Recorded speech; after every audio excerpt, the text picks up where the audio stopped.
On this Tuesday night, it's a lonely one for Canada on the world stage as Middle Eastern countries fall in line behind Saudi Arabia. From NATO allies to the foreign students caught in the middle, why so few are willing to speak out against the kingdom. We ask, should Canada have seen this coming, and what should the government do now? Also tonight, a dire warning from scientists why the Earth could become an irreversible hothouse. And buck a beer may be politically popular, but at what cost? This is The National.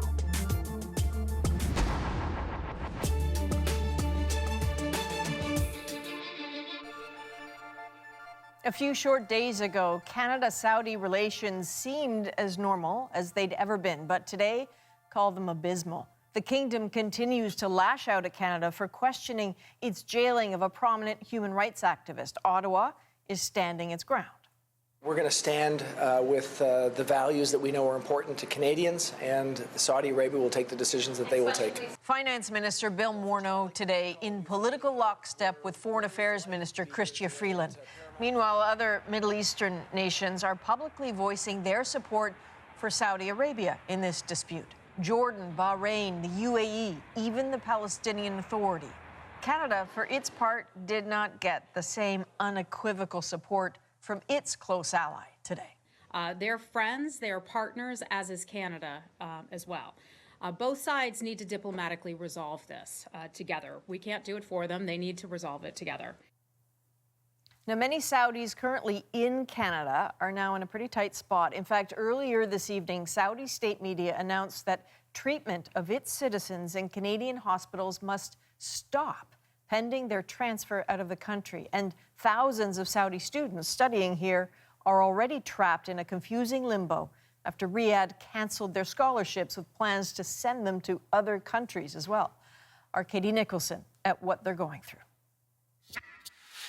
Every day, Abdul Haq offers prayers to Allah, but today his thoughts are with his Saudi friends who won't be finishing their degrees in Canada. Obviously, they will lose some time, money, all the time. Not all the courses that they were taking here, they'll be able to find in UK and the States, right? Today, a steady stream of students at the University of Ottawa looking for answers, but no one wanted to talk. Perhaps not surprising, given their scholarships are on the line, and the chill, some say, has settled in. Take this ex-Saudi in Sherbrooke. He's not affected, but now fears for the safety of his family back home after he sent out a flurry of tweets critical of the Saudi government. They just want political activists to remain silent, to be scared. Universities are also paying a price. They charge foreign students tuition fees 4 times higher than their Canadian counterparts. Overall, students in Canada who come from other countries contribute over $15 billion to the Canadian economy. Universities are still trying to figure out what this will mean come September, but they know this will affect more than their bottom lines. Saskatchewan is in the middle of the prairies of Canada, and we really appreciate diversity and inclusion, and I think this is going to leave a tremendous cultural hole in our university. Students and schools aren't the only ones caught in the middle. Saudi Arabia's national airline canceled its flights to Canada starting next week. Abdul Haq's mother was supposed to fly to Canada the day the ban kicks in. So it was at 12:45 on Monday, so 45 minutes after the ban actually comes into effect. So and Haq isn't afraid to say what many others think. Canada just asking for some human rights activists to be released, and on the other hand, the reaction from the Saudi government was just absurd. Absurd to Abdul Haq, but a move that has serious consequences. Katie Nicholson, CBC News, Toronto. So this snarling from Saudi Arabia may feel a little random and peculiar, but it's not. The kingdom has a habit of targeting some countries for so-called foreign meddling, but interestingly, not the major powers, rather mid-level powers that the Saudis know they have some leverage over, and it likes to send this message: keep quiet or else.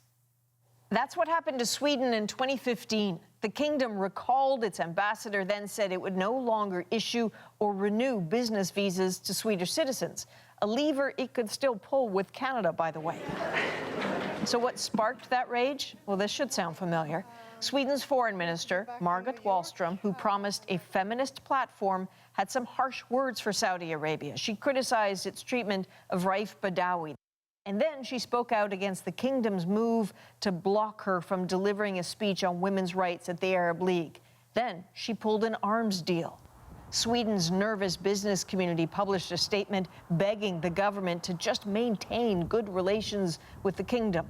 But it feels like you're rowing back now, or that you're worried about. Later, in an interview with the BBC, Sweden's foreign minister had clearly softened her tone. And they know very well what we think about democracy and human rights. But we also need to have diplomatic and political and economic ties. Now that Canada is in the kingdom's bad books, not a word from Sweden in support. We asked for a statement, didn't get one. Well, it's not just Sweden. Hardly any Western country really has taken the side of Canada. Europe knows well the icy winds that can blow from the Saudi desert. Last November, Germany's foreign minister criticized Saudi Arabia. So the kingdom pulled its ambassador, ordered that no new contracts would be issued to Germany. Most of the Western nations now would like to give the Crown Prince of Saudi Arabia a chance. They support his reformist agenda. There is a new foreign minister in Germany, currently a silent one, but the former minister stepped gingerly into the fray again today, writing, "Saudi Arabia also tried to put me under pressure. I criticized the events surrounding the temporary resignation of the Lebanese prime minister. They withdrew their ambassador and withdrew orders from the German economy. Nevertheless, no blackmail on human rights." That, Canada so far is as publicly supportive as anyone seems willing to get. Okay, so clearly the Saudis like to play hardball and they're not above economic blackmail, but what else could Canada be in for if this game of diplomatic chicken goes on? For more on where this could be going, let's bring in Thomas Juneau, Assistant Professor of Public and International Affairs at the University of Ottawa. Thanks for joining us. What are you on the lookout for from Saudi Arabia now? Well, Saudi Arabia has already announced a series of very harsh measures against Canada. We've seen the students being pulled out. Today we've seen an announcement that they will not accept Canadian wheat. The next step that I'm looking for is the famous light armored vehicle deal for $15 billion.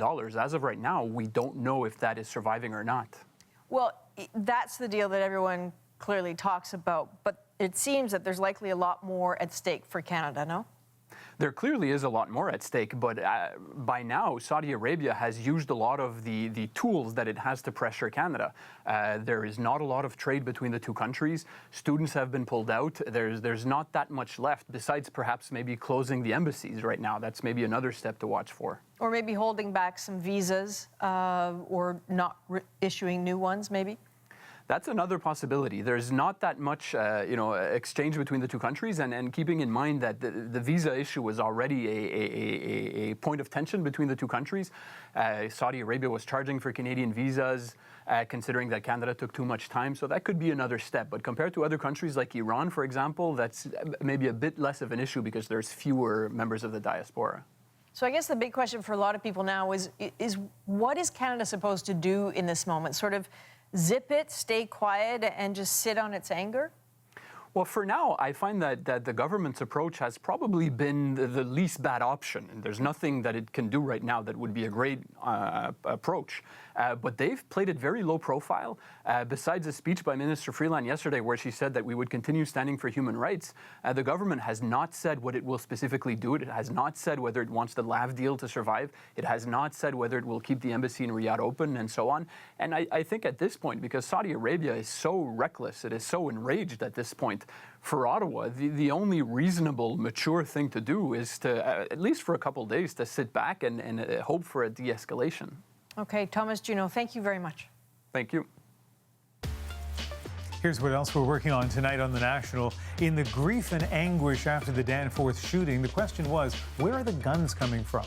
We find out the government doesn't know for sure.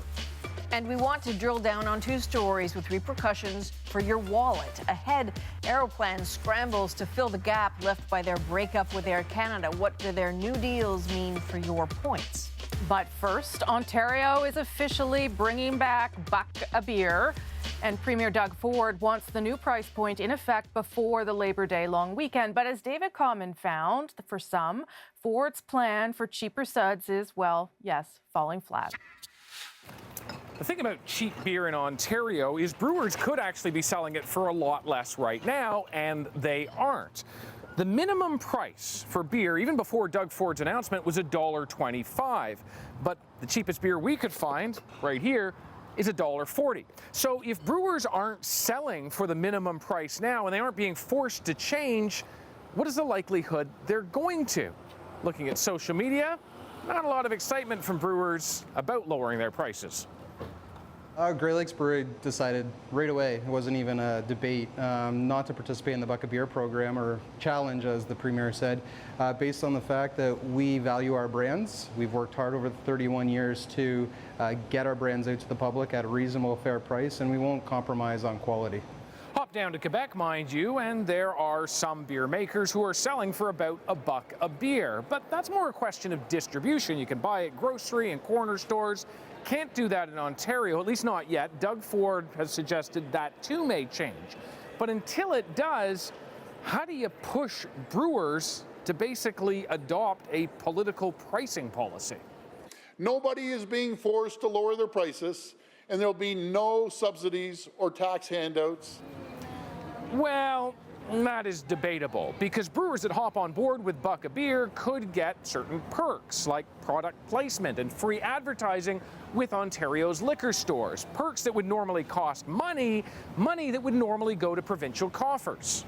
Put your product, for instance, on one of these end caps. The LCBO charges $215 a store. Put it in every store, that's $129,000 a month, and there are at least a dozen end caps in each and every store. So yes, this will cost the government money, but every political initiative does, and the message from Doug Ford, he's making sure money that's in the pockets of beer drinkers across this province stays there. As for the brewers, well, we reached out to the people behind the cheapest bottle that we could find today. They said no plans to change the price right now. The Liquor Control Board of Ontario issued a statement late tonight saying it looks forward to working with brewers who meet the Premier's Buck a Beer challenge that would include promotional opportunities such as in-store displays, as David mentioned there, limited time offers and advertising. These are normal business expenses for our stores, and no cost will be incurred to either LCBO consumers or Ontario taxpayers.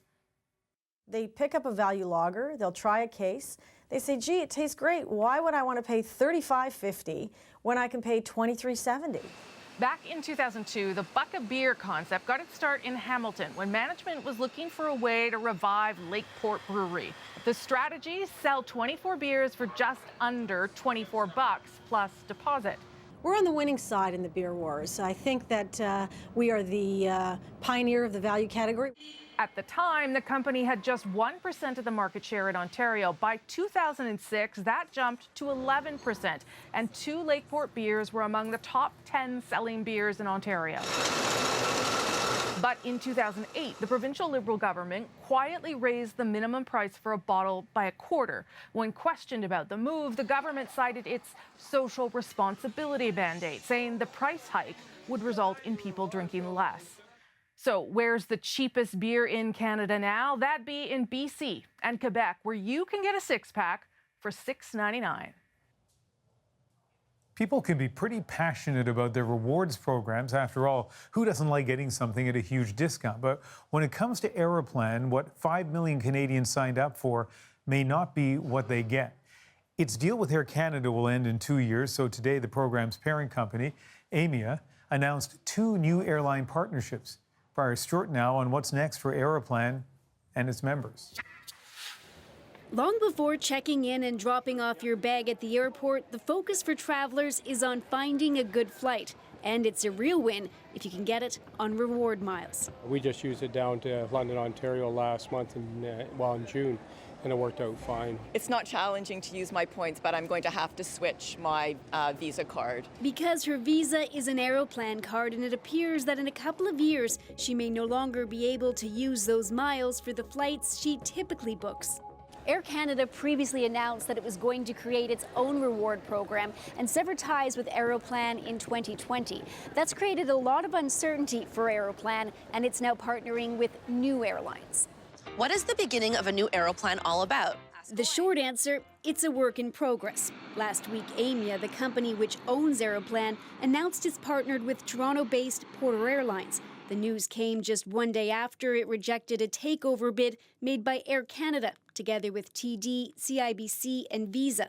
Then today, Aimia announced it struck more deals with Air Transat and Flair Airlines. The discount carrier only has 7 aircraft, but plans to purchase 13 more in the next 2 years.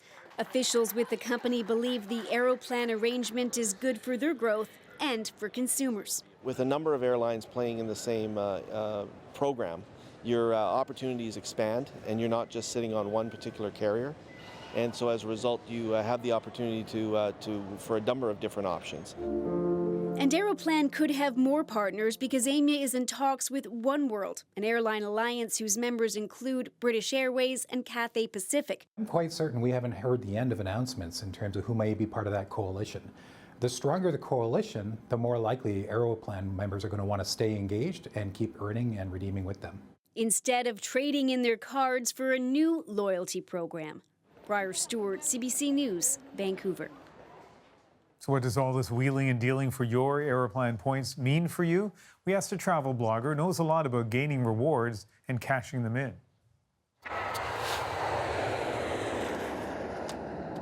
Yes, so the direct answer would that be absolutely you must. Although lots of updates are coming through, all these updates don't become active until July 2020. And again, we don't know what's going to change between now and then. So the best idea and advice right now would be to use up whatever you've accumulated before June 2020. That's the million-dollar question. If Aeroplan doesn't survive, if it gets taken over, say by Air Canada's bid, if they're always open to another bid from a different company, let's say Air Canada takes them over, then it becomes slightly easier because they will acquisition all the points accumulated by its membership, and your points will then transfer over to whichever company takes the bid. But if it doesn't survive, then chances are, or there's no takeover, then chances are those miles could go to waste. And that's why it's always a good idea to use up your accumulated miles as soon as possible. We're keeping track of several other developing stories tonight. One of them is a surprising move by Tesla CEO Elon Musk. He said today he's thinking about taking the electric car company private. Musk offered few details in a tweet, but said he'd lined up financing to buy back all of Tesla's stock from shareholders. No final decision has been made, but Musk said that he thinks it's the best path forward, as it would free the company from stock market pressure. Following that announcement, Tesla shares closed up 11%. This is a close one. We're keeping an eye this hour on the state of Ohio, where votes are being counted in a high-stakes special election. Up for grabs, a House seat that for more than 3 decades has gone Republican. The Democrats have a shot right now with 95% of the precincts reporting. The Republican candidate is up by 0.4 percentage points. 741 votes, that is. The race is being seen as a test of Donald Trump's impact as president ahead of the fall midterms. Another dramatic day at the trial of President Donald Trump's former campaign chair, Paul Manafort. Under cross-examination, former business associate Rick Gates admitted that he embezzled money and had an extramarital affair. The defense team's strategy is to undercut Gates' credibility and to prove that he, not Manafort, was responsible for all of the wrongdoing. Still ahead on The National, why a little town in Newfoundland has become a destination for parents of children who have autism. Plus, how Alberta helped bring species of endangered falcons back from the brink. And meet the young girl who's using her 3D printed hand to hurl out the first pitch in every Major League stadium. Tonight, she hit Toronto in our moment. You know, we put it out there and it happened. My mom came up with the idea. What did you think when she told you?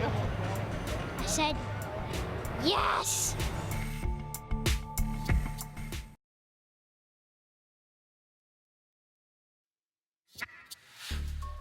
Last month's mass shooting in Toronto has spurred calls over a ban on handgun sales in the city.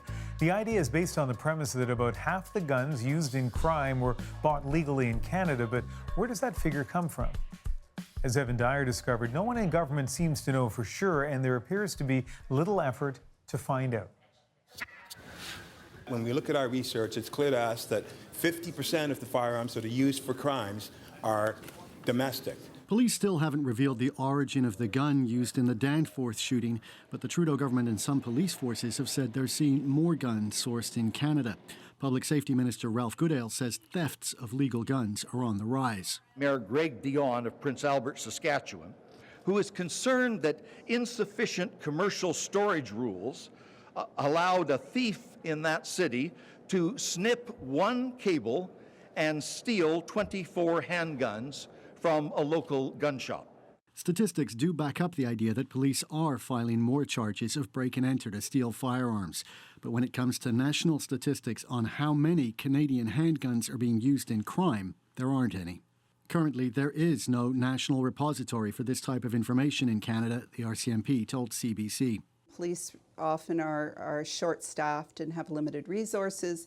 They're working on solving a murder investigation, focusing on tracing the source of the firearm may or may not be viewed as critical to prosecuting that particular crime. And so typically, tracing firearms has not been a top priority of police agencies across the country. Local numbers are available in some places. For example, Ottawa police told CBC that 77% of handguns seized in Ontario were traced to smuggling from the U.S. But even where statistics exist, the definitions used by law enforcement can make it hard to understand what's really going on. For example, the RCMP count as a crime gun any gun that's abandoned or found or illegally acquired or modified. And Statistics Canada counts as a firearm-related violent offence any crime that's committed in a place where a gun is present, regardless of whether the gun is actually used in that crime. And so, Evan, let's go back to that 50% number that the police chief in Toronto cited in the wake of all of the street shootings we've seen. I think there's a question about the usefulness of the numbers, because definitions like the crime gun definition tend to mix up violent criminals who are using guns to harm people with lawful owners who commit offenses like improper storage or have expired licenses and so on, and can even capture guns that belong to lawful owners who died and then whose guns are handed in by someone else. So gun rights advocates say that they tend to inflate the impression of the role of Canadian guns in crime. I would like to see the Minister of Public Safety order the RCMP to properly trace all these firearms that are being categorized as crime guns, so that we know which ones are coming from licensed firearms owners and which ones are coming from the United States or China or Poland or any other country that's smuggling guns into Canada. So while governments are debating changes to Canada's gun laws, there's really a lack of solid data, Ian, for them to go on, and there's no national effort underway to collect any. All right, Evan, thank you. Thanks very much. Next on The National, a dire new warning from scientists over global warming, why Earth's warming process might be unstoppable. And this as California battles the largest wildfire in state history. What can you say? It makes you sick to your stomach. Everything they worked for all their life gone in a heartbeat.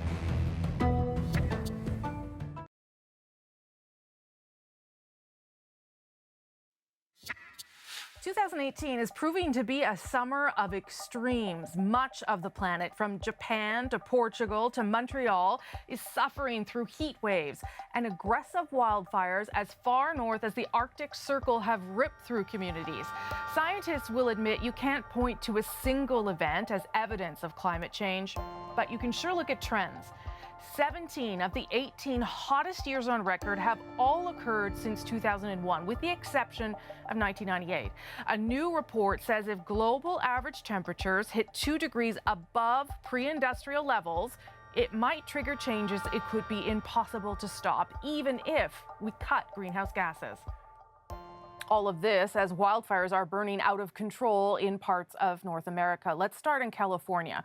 Close to 20 are burning across the state and incinerating pretty much anything in their path, including the insatiable Mendocino Complex fire. It's the largest in the state's history. And as Kim Brunhaber explains, the state's rugged terrain and searing heat are working against firefighters.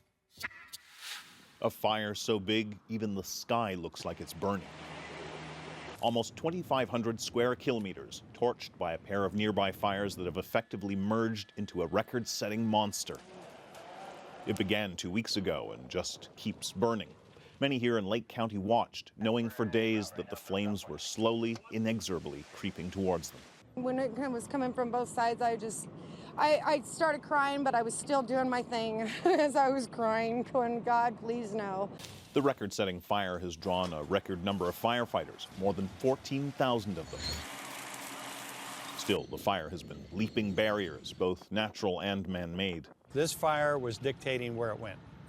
The fire was in command, and these folks were just reacting. They were not in charge of the fire, just the opposite of what we used to see in the old days. Making the problem worse, hot weather and an inaccessible landscape. It's really deep terrain in there, okay? So we're not able to put ground personnel in some of those areas. The other problem, at least according to President Trump, is a lack of water. The fires were, he tweeted Monday, made so much worse by the bad environmental laws which aren't allowing massive amounts of readily available water to be properly utilized. Those actually battling the flames disagree. We do have lots of water, yes. According to CAL FIRE, the real problem is climate change. Of the 5 largest wildfires in state history, 4 have occurred since 2012. The task now? To keep the fire in the hills and forests to the north and stop it from nibbling into residential areas to the south. Fire officials say they're slowly making progress, but say they expect the fire to burn for the rest of August. So many who live in the fire's path, who decided not to evacuate, tonight sleep with their shoes by their bed. Kim Brunhuber, CBC News, Los Angeles. Well, the hot, dry weather is feeding wildfires here in Canada, too. In Northern Ontario, firefighters are battling more than 120 active fires. A fifth of them are considered out of control, including the largest, known as Parry Sound 33. It now spans about 113 square kilometers. More than 460 fires are also burning in British Columbia. All that smoke is taking a toll on air quality. You really feel it, too, after a while. For a long ride, you start to feel it in your chest. Fast-moving flames led to a state of emergency in the Nanaimo Lakes area on Vancouver Island. Residents on the fire's western flank have been ordered to leave. Environment Canada predicts the hot, dry weather plaguing BC won't ease up until Friday or Saturday. There were 100 heat warnings in effect across the country still today. And while 2016 is still considered the warmest summer on record, Dave Phillips with Environment Canada says this one could be one for the books.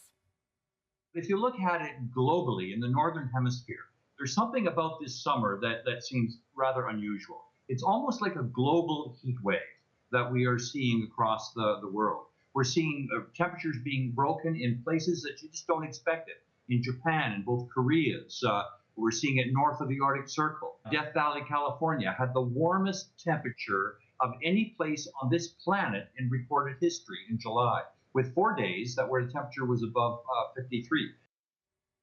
Phillips says a couple decades from now, heat waves like the one we're seeing now won't even be considered extreme. They'll just be described as typical summer weather. Changes in temperatures can affect wildlife, but that hasn't stopped one species from making a comeback. Meet the peregrine falcons, a bird previously on the brink of extinction. Now it's a whole different story, in part thanks to efforts of an Alberta man. Rafi Boudjikanian looks into how their successful resurgence has bred an industry. Moxie is not the kind of bird you'll usually find eating out of a farmer's hand. Then again, there's hardly anything usual about Philip Treffry's farm. It's more of a flight school for peregrine falcons. They are the best mannered and the highest performing raptor there is. They're renowned for tremendous speed, and they have a long history of working with people. But that history's been rocky, too. In the 70s, overuse of the now banned pesticide DDT pushed peregrine falcons to the brink of extinction in North America. Treffry helped breed them. He was hired by the Canadian Wildlife Service as it tried to repopulate the species. There were skeptics. People said, well, you're not going to be able to breed them in captivity. You know, they're a wild bird. They migrate to the length of the continent. They nest on cliffs. But slowly but surely, by controlling birth and incubation, Treffry's team began reintroducing peregrine falcons to nature. This little guy is part of one of the last releases into the wild the province will perform. Maybe he thinks I'm a falcon. I have a pretty large nose. That might be it. Here he is on his way to the release site above the Pembina River, about an hour west of Edmonton. The province says it'll soon wind down this release program because it's not needed anymore. All a small step toward repairing what human activity has wrought for years. We are affecting so much of what goes on in the planet today that it's responsible of us to manage the resources, and including wildlife, responsibly, and to make sure we don't lose anything. It's not just about the environment. Breeding falcons is also a business. They're sold to scare away other birds in problem areas such as landfills or airports. When a falcon shows up with thousands and thousands of gulls there is quite impressive. They're terrified of a falcon, so we use that to our advantage. This little guy is still more scared than scary. Not quite time for takeoff for him yet, though it's hoped he'll soon join other falcons in flight. Rafi Boudjikanian, CBC News, near Entwistle, Alberta. Still ahead on The National, we will take you to a community in Newfoundland creating spaces for kids with autism. We have 30 businesses in town who are autism friendly. And when people walk by and see that sticker in their business, they know they are good-hearted people who are willing to not just take your dollars, but to learn how to better interact with the customers that come into their business.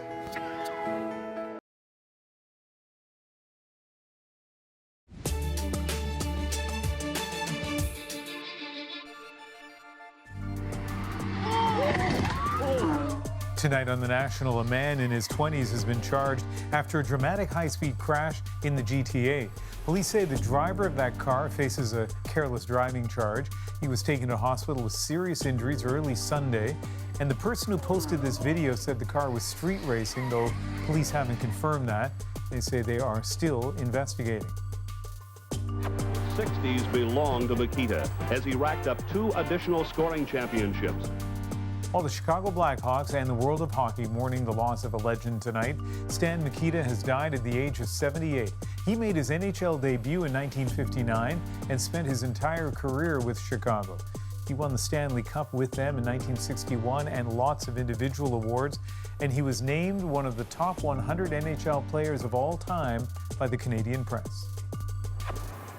He handled center court like a seasoned veteran. What a debut at the Rogers Cup. 17-year-old Canadian Felix Auger-Aliassime cruising into the second round after knocking out Lucas Pouille of France in straight sets. Now, want a sense of how big an upset this was? Well, heading into the tournament, Pouille was ranked 18th in the world, Auger-Aliassime 133rd. You know that adage, it takes a village to raise a child? Well, a small community on the southwestern tip of Newfoundland might be the perfect example. Port aux Basques has been voted the most autism-friendly town in Canada by today's Parent magazine. Chris O'Neill-Yates shows us how the people there have come together to ensure their town is accessible and inclusive. Oh, hello there. For Isaac Matthews, having autism is no big deal. There we go. Diagnosed when he was 3, now at age 11, amazingly, this small town has made him feel that autism is something to be celebrated, something to be so proud of. I wouldn't just brag at him and say, look at this, I have autism. I'm not going to brag. I'm just going to say, I'm not really going to say anything. I'm just going to let them figure it out. In this remote corner of Newfoundland, an extraordinary thing has happened. A town of just 4,000 people has opened its hearts and minds to everyone on the autism spectrum. Ready? For Candace Matthews, Isaac's mom, it has been life-changing. There's a lot of isolation. It comes with the diagnosis of autism. There's a lot of self-doubt and insecurity. So when you have this community that rallies around you, it feels great. You can't expect a child to just get it. This mother's hope and her son's total acceptance into the community started with one woman. The autism brain develops differently, which means... Retired special education teacher Joan Shashan. Candace is just phenomenal. She's just a wonderful person to work with. And Isaac is super. You know, he's our little superhero. And Isaac is very, very high functioning. Academically, I mean, he's quite well and everything. It would be his social skills where he would come under for the autism spectrum. You get to learn your child. It all started as a small support group and quickly grew into so much more. Joan has been instrumental in helping this town get to where we are right now with being an autism-friendly town.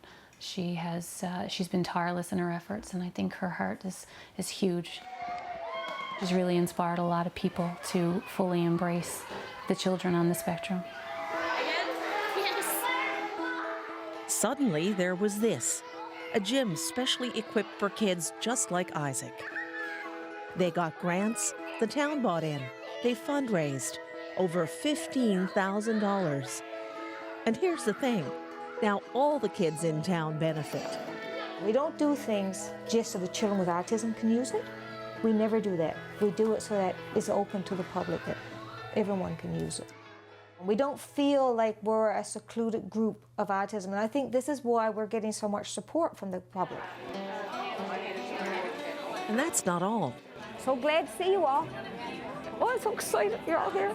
This is something you don't see every day. I didn't introduce myself, but you all know I'm Joan, right? Joan has attracted more than 60 business owners, all here to find out how they can be more autism-friendly. This is the one that's found at the hotel. Because you all know we have a sensory room at the hotel.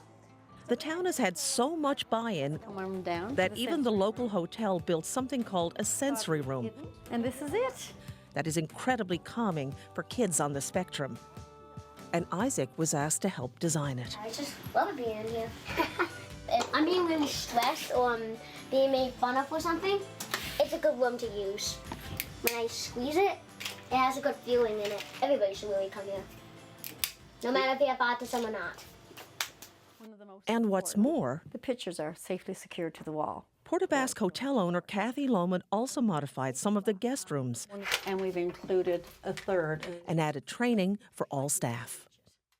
As soon as they come in, they ask the parent, do we need to dim the lights? Is there any special needs they have? If they're wanderers, then the staff will keep an eye out for them. And if they need to use a sensory room, it's the first thing that we offer them. And now the hotel phone is ringing off the hook. I had lots of calls from Toronto, a couple of sites in the U.S., just wondering what modifications we did and how they could start the process. Joan didn't stop there. For many kids on the spectrum, like Christopher Shepherd, eating out can be overwhelming. You want to sit there? Simple modifications have made all the difference. Christopher, what are you going to get to eat? I'm going to get a Kit Kat pizza and... They can look at the menu at Pizza Light and pick out what they want. Their kids' menu with all pictures. Hi, have you decided? I'm going to get a Kit Kat pizza. The children have learned to look at their menu and ask themselves. So the parents don't say what they want. They have to ask themselves. And the staff will wait until the child asks. You order in now and get your drinks, okay? You're welcome. Or he can come in and he knows he can point to that and get a kitty cat pizza. This is what he's like. Calm, cool, collected, like not a care in the world. And to help families spot these autism-friendly businesses, all they have to do is look for this. We have 30 businesses in town who are autism friendly. And when people walk by and see that sticker in their business, they know they are good-hearted people who are willing to not just take your dollars, but to learn how to better interact with the customers that come into their business.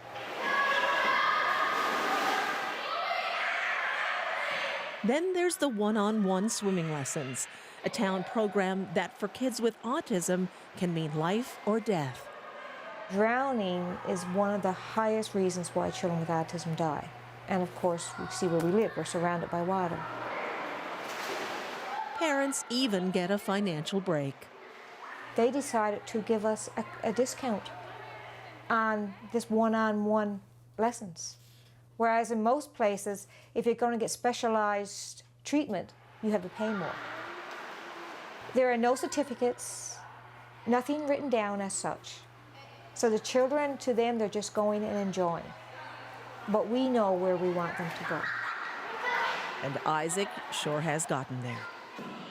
Now he's on the swim team. Once it started, he progressed so quickly through it that now it's one of his favorite things to do, and he can participate in swimming, programs with peers, with his typical peers. I got that trophy over there. I got medal. It's just, I love swimming. In partnership with the school, we're buying this apparatus. Joan is nowhere near done. She's not finished her work of transforming her town. Her latest mission? Make the school's playground autism-friendly. I have lots of negative days. I have lots of times that parents are mad at me. It's not all pleasurable. Far from it. And sometimes, I have wondered, why do I do this? I'll be quite honest about it. The children keep me going. The children are just so happy when they're successful. I am so proud to be in this town. It's fun. Sometimes in other places, you could get bullied, you could get made fun of, get called names. In Port Bass, right here, it's not like that. Wherever you go, you see friends. Push, push, push, push, push. Not only is Isaac proud to be in this town, but this town has made him proud of himself. Chris O'Neill Yates, CBC News, Port Basque, Newfoundland. And as autism awareness grows, we're seeing a lot of other examples of businesses adapting their programs and services. Like haircuts. Wyatt Lafreniere has autism and is sensitive to having his hair touched. Enter Quebec barber Franz Jacob. Last fall, this photo of Jacob and his young client went viral. Wyatt's mom says usually hairdressers panic, but not Jacob.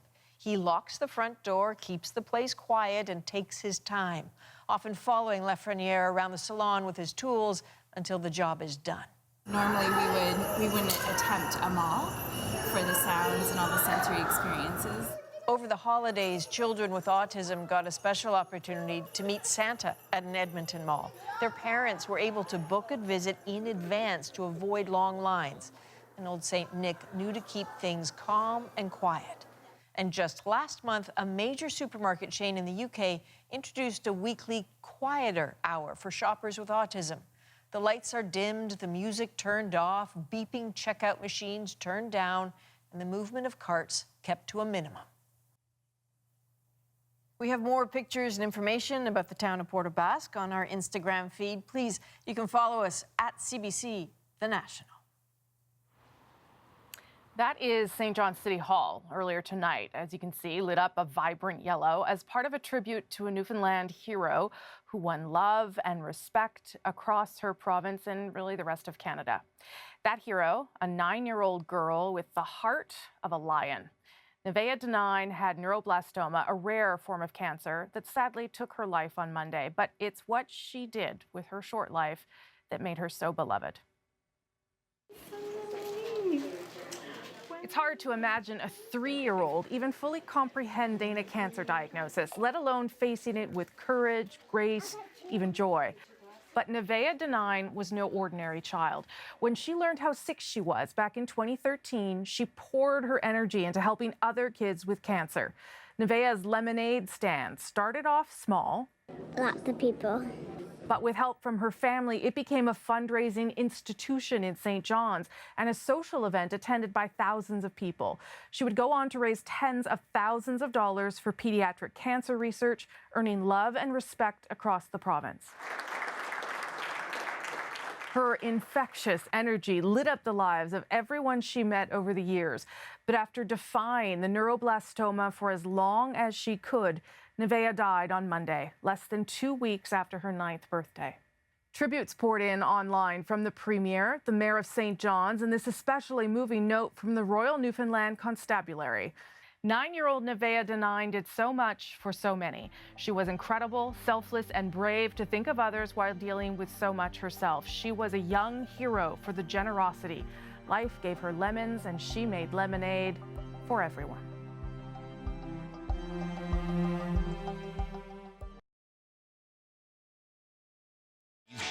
Fufu. Yeah, Fufu. I was like, who's Fufu? Still standing. I mean, look at Joe. He doesn't look like the type to have a chihuahua at home. Here's the Fufu. Fufu. Part of the Tuesday night comedy lineup returns September 18th on CBC. So here's a big promise. Haley Dawson has pledged to throw the first pitch for every Major League Baseball team, and she's doing that with the help of her 3D printed prosthetic hand. Tonight, it was Toronto's turn. Now, this is all part of an effort to raise awareness for something called Poland syndrome. So we caught up with Haley on the field, and that is our moment of the day. Go Blue Jays. My mom came up with the idea. Yeah? Yeah. What did you think when she told you? I said, yes! Last year she met Bryce Harper, and she asked him if she could throw one out for the Nationals. After that one, she kept asking, where am I going to go next? Who am I pitching for next? And I said, do you want to do all 30? 8-year-old Haley Dawson threw out the ceremonial first pitch. This is number 25. We want to raise awareness for Poland syndrome, what she was born with, and also about the robotic hand, and that if you need it, it's pretty easy to get one.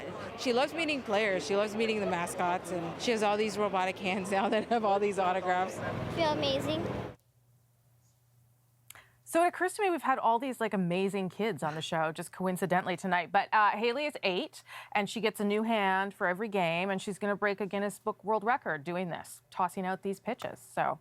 And, this is amazing because prosthetic hands are really expensive. Anywhere in the U.S., anywhere between $5,000 and $50,000. Kids need them every 2 years as they grow. But the 3D printed hands have changed everything, especially in developing countries. It's an amazing piece of tech. Wow. So our moment of the day is this incredible feat that Haley's involved in.